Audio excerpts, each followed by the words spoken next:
تحریر ممنوعہ سے ایک چھوٹا سا مزاحیہ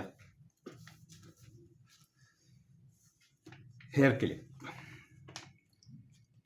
ہے تو ہیئر کلپ، لیکن اردو میں اس کا نام ہے سر کا کلپ اور شتر مرغ۔ اسکول سے کالج اور کالج سے یونیورسٹی تک ہم اپنی شرارتوں کی وجہ سے کافی بدنام یا یوں کہیے کہ شہرت یافتہ رہے ہیں۔ ہماری شرارتیں بے ضرر ہوا کرتی تھیں اور کبھی بھی ہماری دانش میں اخلاق سے متصادم نہیں تھی۔ ہاں، کبھی کبھار نادانستگی میں ایسی کوئی بات ہو جاتی جو شاید کسی کو بری لگ جائے۔ ہم اسٹیٹسٹک ڈپارٹمنٹ میں بی ایس سی آنرز کے سال اول میں تھے۔ ہمارا ڈپارٹمنٹ خاصا مردانہ واقع ہوا تھا اور ابھی خواتین نے یہاں داخلہ لینا شروع نہیں کیا تھا۔ انگلش کی کلاسیں چونکہ مشترکہ ہوتی تھیں تو پارٹ 1 کے ساتھ اسٹوڈنٹس آڈیٹوریم میں یکجا ہوتے اور اس صورت میں 5 عدد لڑکیاں بھی نظر آ جاتی۔ ایک لیکچرر مسٹر ڈنلف، جن کا تعلق اسکاٹ لینڈ سے تھا، ڈیپوٹیشن پر تھے۔ وہ اردو سے نابلد تھے، اس لیے لڑکے اردو میں آزادی سے اظہار رائے کیا کرتے تھے۔ ہم چونکہ انٹر میں 2 سال تک اپنی تعلیمی بنیاد مضبوط کرنے کے بعد آئے تھے، اس لیے اپنی کلاس کے بہت کم لوگوں سے علیق سلیق تھی اور زیادہ اٹھنا بیٹھنا سینئرز کے ساتھ تھا، اس لیے کلاس میں الگ تھلگ ہی رہتے تھے، لیکن اپنی شرارتوں کی وجہ سے پورے کیمپس میں شیطان سے زیادہ مشہور تھے۔ ایک دن ڈرائیونگ نہ جاننے کے باوجود بھری بس لے اڑے جس پر لڑکے اور لڑکیوں کی حالت غیر ہو گئی۔ وہ تو خیریت گزری کہ میدان تھا اور بس چند گز چل کر خود ہی بند ہو گئی، وگرنہ کوئی حادثہ بھی ہو سکتا تھا۔ اس کے باوجود قابل ذکر بات یہ ہے کہ جس بس میں ہم اور ہمارے دوست ہوتے، دیگر لوگ بھی اسی میں بیٹھنا پسند کرتے اور ہم لوگوں کی شرارتوں اور برجستہ جملوں سے محظوظ ہوتے۔ ایک بار تو عجیب سوچی ہوا یوں کہ جیولوجی ڈپارٹمنٹ کے ہیڈ نے ایک نئی کار خریدی۔ ہیڈ جناب زبیری صاحب بھی ایک کیریکٹر تھے۔ اسٹوڈنٹس ہی نہیں، اساتذہ بھی ان سے تفریح لیتے تھے۔ کار خریدنے سے پہلے وہ جب بھی کسی سے ملتے تو بعد السلام ان کا دوسرا جملہ ہوتا، بھائی ہم کار لے رہے ہیں، بس آنے ہی والی ہے۔ یہ اس تواتر سے کہا جاتا رہا کہ ہر شخص انہیں دیکھ کر زیر لب مسکرا دیتا۔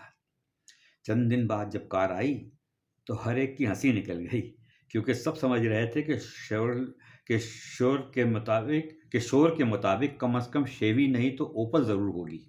اس زمانے میں فیاٹ کوئی 7,500 میں مل جاتی تھی اور عرف عام میں صابن دانی کہلاتی تھی۔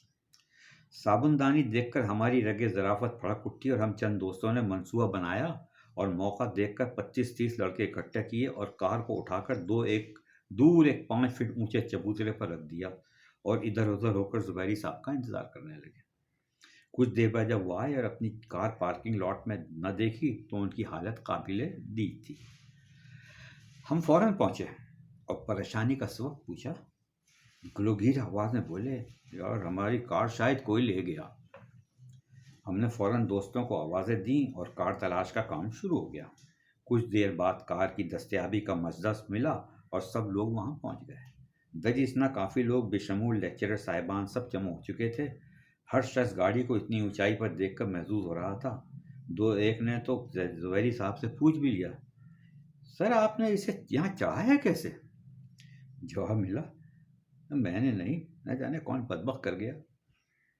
خیر، پھر ہم نے رضاکارانہ ان کی مدد کی اور کار کو بحفاظت تمام اتار کر زمین پر رکھ دیا اور ان کے شکریہ کے حقدار ٹھہرے۔ ایک دن انگلش کلاس سے پہلے ہم نے دیکھا چند لڑکے کسی بات پر سر جوڑے بیٹھے ہیں۔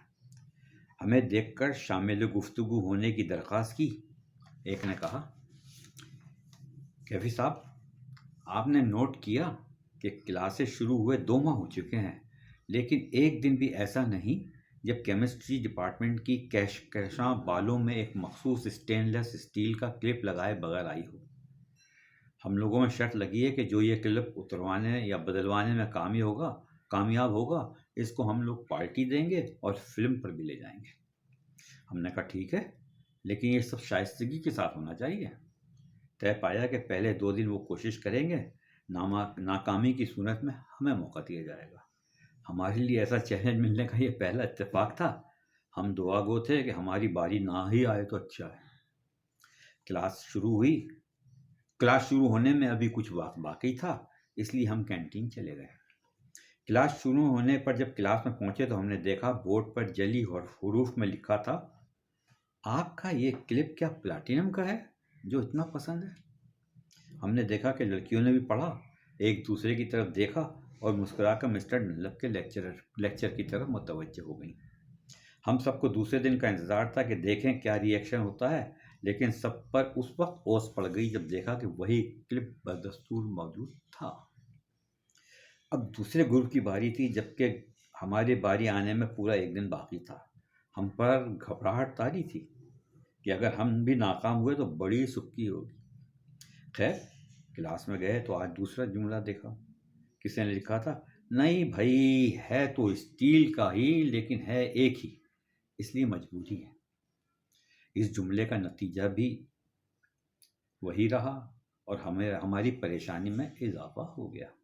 ہم دعا گو ہوئے کہ یا اللہ کہکشاں کو توفیق دے کہ وہ کل کوئی دوسرا کلپ لگا کر آئے اور ہمیں اس امتحان سے نہ گزرنا پڑے۔ ہم لاکھ شریر صحیح لیکن ہمیشہ لڑکیوں سے دور ہی رہیں۔ دعا اپنی جگہ، لیکن ہم نے سوچنا شروع کر دیا کہ اگر نتیجہ حسب خواہش نہ ہوا تو ہمارا کیا لاہ عمل ہونا چاہیے۔ ہمیں فکر مند دیکھ کر ہماری ایک دوست نے جو فائنل میں تھی کہنے لگیں، کس فکر میں ہو، کیا کوئی نہیں سوچ رہی ہے؟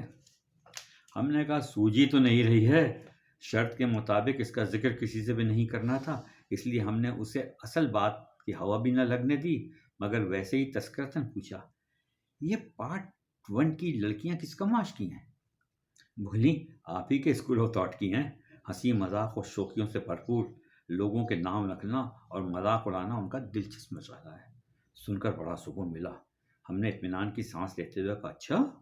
کہنے لگی کیا کوئی پسند آ گئی؟ ہم نے لاہور پڑھتے ہوئے جواب دیا، ارے ہم تو ویسے ہی پوچھ رہے ہیں، آپ بھی کمال کرتی ہیں۔ معنی خیز انداز میں مسکراتے ہوئے فرمایا، ویسے ہی پوچھ رہے ہو تو پھر یہ کہکشاں نے آپ ہی کو کیوں شتر مرغ کا خطاب دیا ہے؟ اور کامن روم میں اکثر شتر مرغ کا ذکر کیوں رہتا ہے؟ اور یہ تو آج ہی اتفاقاً معلوم ہوا کہ انعام آپ ہی سے منسوب ہے۔ یہ سن کر ہمیں شدید حیرت ہوئی، کیونکہ اب تک ہمارا ان لوگوں سے بلا واسطہ یا بالواسطہ کوئی ٹکراؤ ہوا ہی نہیں تھا۔ ہم سمجھتے تھے کہ وہ لوگ ہمارے نام سے بھی واقف نہ ہوں گی، کیا جائے گا کہ ہمیں ایک عدد لقب بھی عطا کر دیا۔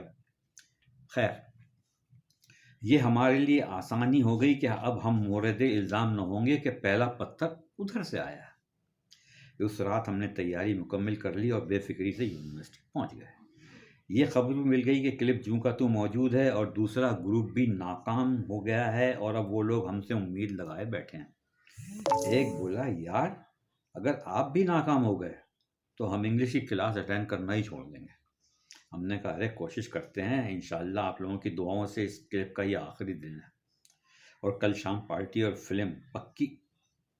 کلاسیں بھی اٹینڈ ہوں گی، لیکن وعدہ کرو یہ معاملہ یہیں ختم ہو جائے گا، اس کا تذکرہ بھی پھر کبھی نہ ہوگا، اور وعدہ خلافی ہوئی تو شاید آپ مجھے جانتے ہی ہوں گے، اور نہیں تو اپنے سینئر سے معلوم کر لینا۔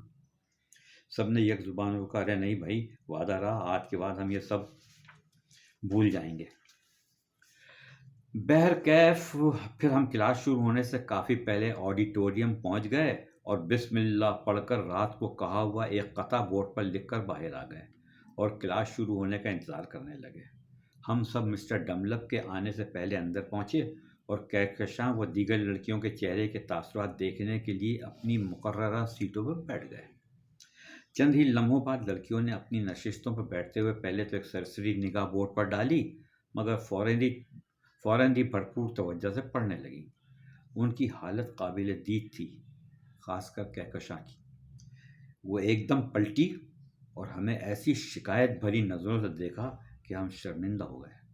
ہم اٹھے اور فوراً جا کر بورڈ صاف کر دیا جس پر ہم نے لکھا تھا، سر کا کلپ تمہارا تو بالکل ہی نیا ہے، سر کا کلپ تمہارا تو بالکل ہی نیا ہے، چپکے سے بتا دو یہ تمہیں کس نے دیا ہے، کیفی سے بنے مرغ شتر عشق میں ہم تو، کیفی سے بنے مرغ شتر عشق میں ہم تو، بدلے میں ہمیں دل کے یہ اعزاز ملا ہے۔ کلاس کے بعد ہمیں اطلاع ملی کہ کہکشاں کامن روم میں بیٹھی ہے اور بہت رنجیدہ ہے۔ یہ جان کر ہمیں بہت دکھ ہوا اور ہم اپنی اس دوست کے توسط سے جس نے شتر مرغ والا راز بتایا تھا کہکشاں سے ملے اور معافی کے خواستگار ہوئے۔ کہکشاں نے ہمیں خشمگین نگاہوں سے دیکھا اور بغیر کچھ کہے اپنا کلپ ہمیں تھما کر کامن روم میں چلی گئی، اور پھر کسی نے اسے کوئی کلپ استعمال کرتے نہیں دیکھا۔ ہاں، آج بھی وہ کلپ ہمارے پاس محفوظ ہے۔